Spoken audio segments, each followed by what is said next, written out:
When I was 18, I was living in a small town. I was friends with the ratty skaters around and they helped connect with this dude who sold weed. He was 29, I think, at the time and gave me pretty good deals and lived nearby. I wasn't driving at the time, so this was convenient for me. His name was Max. Max had always struck me as a weird dude, but I honestly quite liked his weirdness. Not in a romantic way or anything, but I like weird people. We had normal weed buying interactions that never lasted more than 10 minutes. Buy some weed and maybe smoke a bowl and that's it. He would often tell me that he could drop it off at my house, but I never let him because, as I said before, he was weird. I wasn't afraid of him, but was definitely aware that he and his offers to deliver were weird. One day in May 2018, I was invited to a bonfire by the same ratty skaters that had introduced me to this guy. I had no idea that he would be there, nor was it important to me at all. I brought the guy that I was dating at the time. I said hey to everyone, including Max. We stayed for a couple of hours and some of them played some music on their guitars. Nearing the time that I was leaving the bonfire around 11 p.m., Max was getting upset about something and threw his guitar to the bonfire. I didn't know what he was angry or upset about and paid no mind to it. This happened as I was leaving with the guy that I was dating. I went to bed and woke up to paragraphs on paragraphs of crazy text messages from Max, ranging from 1 a.m. to 5 a.m. Like a constant stream of text, stating things such as, "You know how much I loved you. You are cruel." He would go back and forth between saying, "I would give you the world if you let me," and "You really do deserve him though." He said really scary things like, "You're an awful person and you should be snubbed out. Just wait, winky face." And "You are stuck. I will either love you or hate you to the fullest extent that my powers behold. Right now I pay you the worst death on you and your boyfriend." And to top it all off, he said, "Losing you is like losing a mother to me." And he told me to tell him that I never loved him and that I wouldn't hear from him again if I did. So that's what I did. I said that I never loved you and do not message me again. And I left it at that. I didn't get a response, nor did I care to get one. Max had never expressed any romantic interest, asked me out or anything. This was all out of nowhere and he was 11 years older than me. I was barely 18. That night he cut his long hair off and posted photos naked on Facebook, curled up in a fetal position, talking about being a statue of shame. It's as if he had had a breakdown, but I had no intention of causing that, and I didn't think that I would even offend anyone by bringing the guy that I was seeing. Everyone else seemed to like the guy that I brought. About a week later, Max texted me pretty late at night and asked if I had seen the flowers that he spread along my sidewalk, saying that he stole every flower in the vicinity of my neighborhood that night. I asked how he knew where I lived and he said that I hadn't seen the flowers, so he must have been the wrong house. I also told him that he shouldn't do that, as I never felt anything for him and so on. He told me that he had heard I lived on the same block as another one of these skater guys we were both friends with, and he wasn't wrong. The skater guy that I lived by was on the other side of the block and I never walked that way, so I never saw the flowers. I blocked his number and didn't hear from him again for weeks. Weeks later, I woke up after a rough night and there were loads of flowers on the sidewalk right outside of my house along with a little bouquet at the top of my walkway. I was pissed, I wasn't scared yet, and stupidly, I unblocked his number and texted him asking why the heck there were flowers outside of my house. This confirmed that this indeed was where I lived. I still to this day feel so stupid for texting him and making it known that after weeks he had found my house. He responded saying, "It sounds nice, 'twas me." I yelled at him, basically, and I blocked his number again. About a week later, I was out of town and my roommate texted me a photo of a heart with a peace sign inside of it, and my name written under it drawn in chalk outside of our house. When I got back into town, I went to the courthouse and began the process of getting a restraining order against him. And when I left the courthouse, I went to Max's work and told him he needed to stop this behavior and that he was stalking me. He looked me in the eyes with no facial expression and said, "If you don't leave, I'm calling the cops." I got angry and said loudly, "Call the cops. I was just talking to them about you," and left his work in a rage. Soon after this, I began driving again. I once drove by him and he noticed that it was me. The next day, I woke up with my car covered in flowers. I presented my case to the judge and she put the stalking order in place. He was served with it by police officers and I thought that was it, and that he wouldn't be bothering me again. I was wrong. After the stalking order was served, he made several other chalk messages on my sidewalk, left random gifts for me like chalk, and beheaded My Little Pony heads on beer bottles. I always brought these things to the police station, but they said that I needed to catch him doing it, to take a photo or get a security camera. So I got a security camera and really hoped that I would catch him.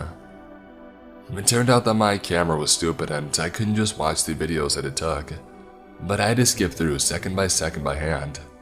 It was an impossible task. I was terrified of leaving my house at night at this point.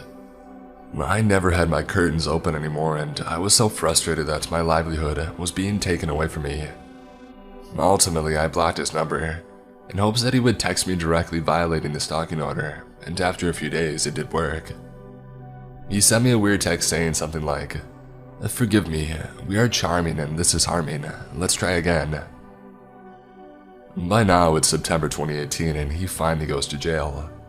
He's facing up to a year in jail and has to stay there until their court date. I finally start calming down and I'm able to go outside at night, even if it's just to get in my car. I let myself have my curtains open sometimes. I'm starting to feel alive again. Right when I start feeling more secure in my small town life again, someone posted bail and he was released after only 3 months in jail, and I went back to living in fear. We still had court dates coming up and I was optimistic that he would serve more time for ruining my life for so long. His lawyer kept pushing the court date back to gather evidence, and after about 6 months of pushing it back, the state decided he wouldn't do anything more and he closed the case basically. I had moved out of town 3+ hours away at this point, so he didn't actually have an option to continue this behavior. Living in this new place, I feel safe. I can walk at night and don't have to have my curtains closed all the time. It's been over a year since they decided to close the case. About a month ago, he began responding to my friends' Instagram stories, friends that live here in this new town, telling them how fond he is of me and so on. My voice had him blocked, but my Instagram isn't private, so he must have found them out that way. I have since changed my account to private and he hasn't messaged any more friends of mine. I refuse to be fearful now, the way that I was then. He will never find where I live or where I work now. However, my life is forever changed after this experience. I will always be more aware of people and their weird energy. I will always close my curtains early in the evening and make sure that all my windows and doors are locked. I will always live a little bit in fear, maybe not of him but of it happening again.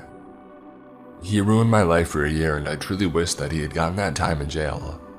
He deserves it.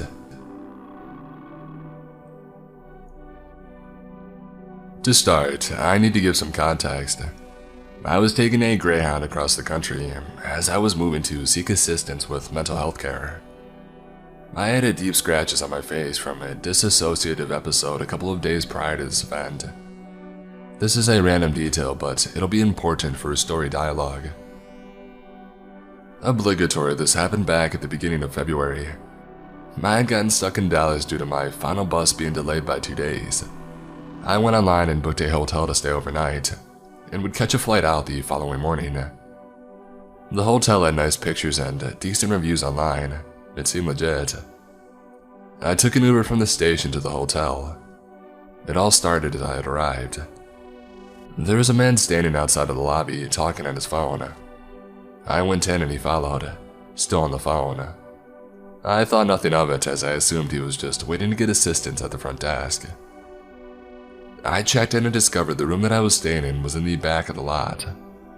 This hotel was filled with full suites and all of them had private entrances. It was essentially set up as a huge apartment area. The man walked back outside as I was finishing up the check-in process. I got my key and headed out of the lobby to walk across the lot. I had a big suitcase filled with everything that I could fit. I also had a weighted blanket. It was a struggle to wrangle them both, and after 2 days straight of being on a bus, it was difficult for me to wrangle it all, and I dropped my suitcase and blanket. The man watched me as I picked everything up in front of him. Do you need any help with that? He asked. I told him that I was fine, but thank you for the offer. Once I got my stuff gathered again, I began my long journey of walking towards the back of the lot to get into my room. The man followed. So, are you from Dallas? He began. No, sorry. And then I wasn't planning on staying longer than the evening. He followed me in silence for a moment, so I asked how long he was going to be in Dallas. As we're in a hotel lot, and I assumed that he would be passing by as well. Nah, I'm from here, he answered. Red flag number 1, enter gut feeling. I told him it was weird that he was at a hotel then, and still continued to walk. Hoping my lack of conversation would give him the hint to leave me alone, but he was persistent. We had small talk for a moment and I paused walking to take a look at the room number again. I was obviously lost and not sure where I was going, thanks to the vague details of the front desk representative. What room are you in? He asked. I told him the building, hoping that he would point me in the right direction and finally lead me to be on my way. He told me that he knew where that was and said to continue going straight. It was the last building on the right. Great, but red flag number 2. Why was he so familiar with the hotel's lot layout? I told him thank you and pressed on. He continued to follow, told me he wanted to make sure that I made it to my room okay. I responded by telling him that it wasn't necessary, but I had appreciated the offer. He wasn't listening. We walked for a few feet and a van pulled up. Hold up, he said. I gotta stop at this car quick. I was relieved, and I was sure he would get distracted by conversation and finally leave me be. I looked around the lot, trying to spot a building number and make sure that I was headed in the right direction. As I was checking my surroundings to gauge my location, I saw that a woman hopped out of the van. She handed him money and hopped back in the van and left. No more than a minute passed and the interaction was over. I didn't get to make it that far and he was jogging back toward me. Red flag number 3. So you're here for business then, I said. He then proceeded to ask me what I meant. You're trapping, I saw what just happened. He was silent but still continued to follow me. He then asked me what made me think that. I peeped that transaction, I'm not stupid. I've got street smarts and I'm more cultured than meets the eye. He told me that he was impressed by how observant and aware I was. I'm not interested in joining your business now, leave me alone, I'm not the one, I then told him. He laughed and proceeded to tell me that he could help me make a lot of money. Red flags validated.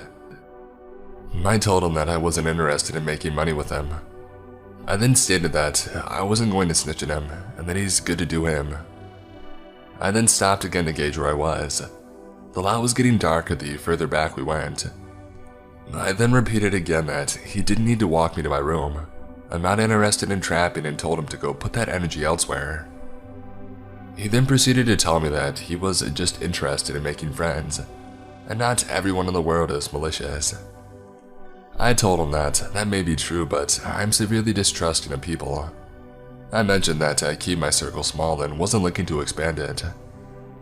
Dang, he replied. At this point, my mouth was popping off. I turned on the attitude, as nicely telling him to screw off wasn't getting through his thick head. Again, we walked in silence for a moment. You don't have to be so mean, he began. You're really beautiful. What happened to your face? Why do you have those scratches? I then decided to try and intimidate him or scare him away. I did it to myself, I told him. Why? You're too beautiful for that girl. Don't do that to your face. You'll take away from your beauty, he replied. He then asked what I was doing in Dallas and wanted to know what I was doing that night. I told him no and that I was on my way to the loony bin because I'm freaking crazy. I then stated that he didn't want these problems. And again, I'm not the one. I'm almost there. He ended up following me to my room, continuously telling me that he wanted to get to know me and that he wasn't going to hurt me. I kept up my attitude with my responses and declining his advances. He followed me all the way to my room. I couldn't roll my suitcase in, and again, I ended up dropping my things.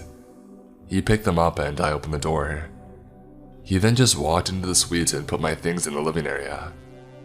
Thanks, I guess, I told him, keeping the door open behind me.